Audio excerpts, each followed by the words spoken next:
नमस्कार दोस्तों, मैं सौरभ पाल स्वागत करता हूँ आपका अपने इस YouTube चैनल में। दोस्तों, अगर आप भी होमगार्ड बनने का सपना लेकर मेहनत कर रहे हो, तो यह वीडियो बिल्कुल आपके लिए होने वाली है, ठीक है? और आप बिल्कुल सही जगह पर आए हो। और आज हम इस वीडियो में होमगार्ड से रिलेटेड जनरल नॉलेज का जबरदस्त तरीके से एनालिसिस करने वाले हैं, ठीक है ना? तो इस वीडियो में मिक्स्ड क्वेश्चंस होंगे। चलो वीडियो को शुरू करते हैं। बिल्कुल भी समय नहीं लेंगे, कम समय में अधिक जानकारी देने का प्रयास करेंगे, ठीक है? वीडियो को शुरू से लेकर अंत तक जरूर वॉच करना, बस एक ही रिक्वेस्ट है। चलो देखो सवाल क्या है। संयुक्त सैन्य अभ्यास ऑस्ट्रा हिंद 2025 भारत और ऑस्ट्रेलिया के बीच किस शहर में आयोजित किया जा रहा है? प्रश्न को ध्यान से सुनिएगा। संयुक्त सैन्य अभ्यास ऑस्ट्रा हिंद 2025, यहाँ पर ऑस्ट्रा होगा, ऑस्ट्रा ये टाइपिंग एरर है, ठीक है?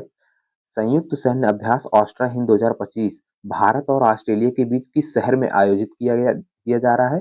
तो पार्थ, ठीक है, पार्थ शहर में, ठीक है। चलो अगला सवाल देखो।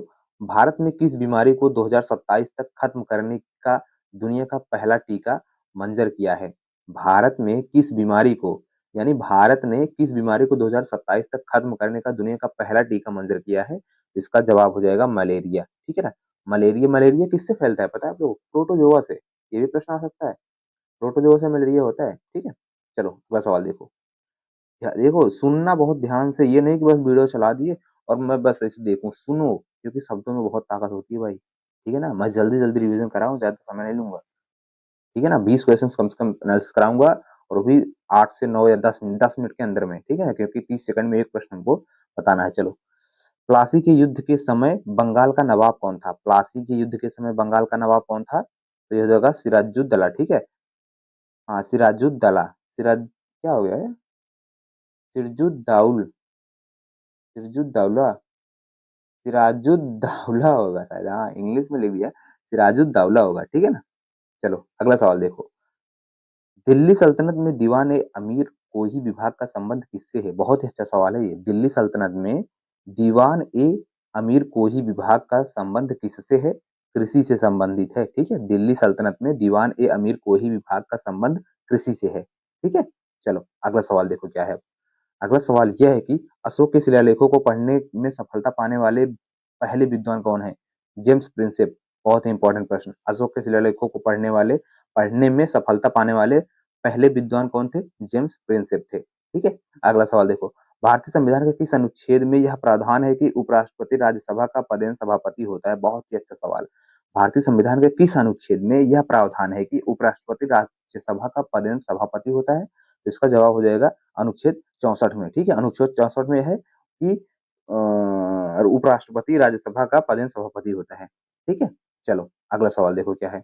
अगला सवाल यह है कि यदि कोई पंचायत भंग हो जाती है तो चुनाव कितनी अवधि के भीतर हो जाना चाहिए? 6 महीने के भीतर, ठीक है। अगला सवाल देखो। भारतीय संविधान में बुधवार यानी वेडनेसडे का क्या महत्व है? इसका जवाब हो जाएगा इस दिन के लिए कोई विशेष महत्व नहीं है, ठीक। अगला सवाल देखो।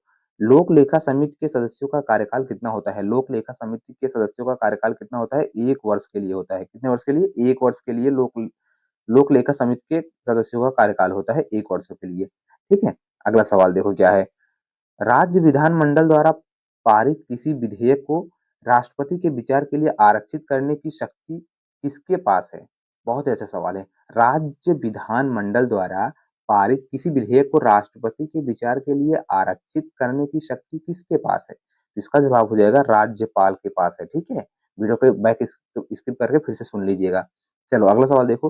कौन सा मौलिक अधिकार भारतीय नागरिकों को विदेश जाने की यात्रा यानी विदेश यात्रा का अधिकार प्रदान करता है, यानी विदेश जाने के लिए भी कहता है? कौन सा यह मौलिक अधिकार है भारतीय नागरिकों को? तो अनुच्छेद 21 में है, ठीक है ना? अनुच्छेद 21 में, याद कीजिएगा, बहुत इंपॉर्टेंट प्रश्न है ये। अगला सवाल देखो क्या है।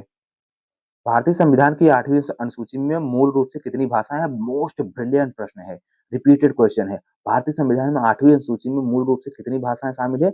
14 भाषाएं शामिल है, ठीक है। अगला सवाल देखो। राष्ट्रपति को पद शपथ कौन दिलाता है? बहुत ही अच्छा सवाल। भारत का मुख्य न्यायाधीश दिलाता है, ठीक है। राष्ट्रपति को पद शपथ कौन दिलाता है? भारत का मुख्य न्यायाधीश दिलाता है। चलो अगला सवाल देखो। उत्तर प्रदेश का स्थापना कब मनाया था? बहुत ही अच्छा सवाल भैया, मोस्ट ब्रिलियंट प्रश्न है ये। उत्तर प्रदेश की स्थापना दिवस कब मनाया जाता है? 24 जनवरी को मनाया जाता है, ठीक है, 24 जनवरी को। अगला सवाल देखो। गणतंत्र दिवस से 2 दिन पहले। चलो अगला सवाल देखो, सशस्त्र बल विशेष अधिकार अधिनियम पहली बार कब लागू हुआ? मोस्ट ब्रिलियंट प्रश्न ये भी है। सशस्त्र बल विशेष अधिकार अधिनियम पहली बार कब लागू हुआ? तो 1958 में लागू हुआ, 1958 में। ठीक है, चलो अगला सवाल देखो क्या है। अगला सवाल है कि राष्ट्रीय मानवाधिकार आयोग के अध्यक्ष कौन बन सकते हैं? बहुत ही अच्छा सवाल है, मोस्ट ब्रिलियंट प्रश्न ये भी है। राष्ट्रीय मानवाधिकार के आयोग के अध्यक्ष कौन बन सकते हैं? तो भारत के सेवानिवृत्त यानी मुख्य न्यायाधीश या सर्वोच्च के न्यायालय के न्यायाधीश। ठीक है, भारत के सेवानिवृत्ति मुख्य न्यायाधीश या सर्वोच्च न्यायालय के न्यायाधीश। ठीक है, अगला सवाल देखो क्या है। अष्टाध्यायी पुस्तक के लेखक कौन है? बहुत ही अच्छा सवाल है, पाणिनि है। अष्टाध्यायी लेखक के पुस्तक के लेखक कौन है? पाणिनि है। ठीक है, ये भी रिपीटेड प्रश्न है, इसे भी आप लोग एक बार फिर से देख लीजिएगा। अगला सवाल क्या है देखो, कांग्रेस के किस अधिवेशन में पूर्ण स्वराज की मांग की गई थी? कांग्रेस के किस अधिवेशन में पूर्ण स्वराज की मांग की गई थी? तो 1929 में मांग की गई थी, लाहौर में। ठीक है, लाहौर, लाहौर की कांग्रेस के किस अधिवेशन में पूर्ण स्वराज की मांग की गई थी? लाहौर में 1929 में। ठीक है, तो ये थे आपके कम से कम 18 से 20 महत्वपूर्ण प्रश्न जो कि हमने आपको एनालिसिस करवाए हैं। अगर वीडियो पसंद आए तो वीडियो को लाइक शेयर, चैनल को सब्सक्राइब कर दीजिएगा। अगर मैं स्पीड से पढ़ाता हूँ, ज्यादा स्पीड हो गया हो तो इसके लिए पहले से सॉरी बोलता हूँ मैं आपको। ठीक है, लेकिन क्या है कि अगर आपको जल्दी जल्दी एनालिसिस करना है ना, ये फटाफट क्विक रिवीजन करने का प्रयास करना, हमेशा भी क्विक रिवीजन करने का प्रयास कीजिएगा। ठीक है ना, यानी कि आराम आराम आराम आराम से, ऐसा कुछ नहीं। ठीक है, अगर आपको फिर से देखना तो फिर से वीडियो चला लीजिएगा और स्लो मोशन में, नहीं तो एक दो बार देख लो, पूरा आपका क्लियर हो जाएगा। 18 से 20 क्वेश्चन गारंटी देता हूँ आपके माइंड में एकदम फीड हो जाएगा। ठीक है, तो चैनल को सब्सक्राइब कर लेना। मिलते हैं नेक्स्ट वीडियो में इसी प्रकार से और एकदम ब्रिलियंट प्रश्न लेके आएंगे। ठीक है ना, तो चैनल को सब्सक्राइब कर लीजिए और दोस्तों को आज भी शेयर कर देना जो भी होमगार्ड बनने की सपना देख रहे हैं या तैयारी कर रहे हैं। ठीक है, चलो मिलते हैं नेक्स्ट वीडियो में, धन्यवाद।